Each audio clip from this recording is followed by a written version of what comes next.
פסק זמן של מסינה, איזה ווינר, דיוויד לוק. 13 שניות אחרונות. כדור הזה מגיע. איזה עיבוד, כדור! לוק מעביר אותו לתאריך רייט. מכבי יכולה לנצח את המשחק, רייט! זה נגמר!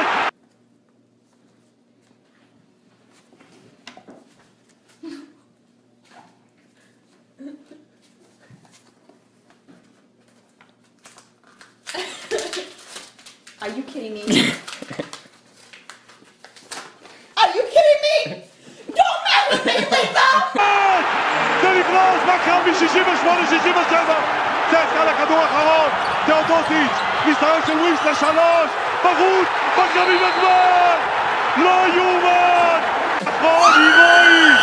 מכבי בגמר! מכבי בגמר! 68-67!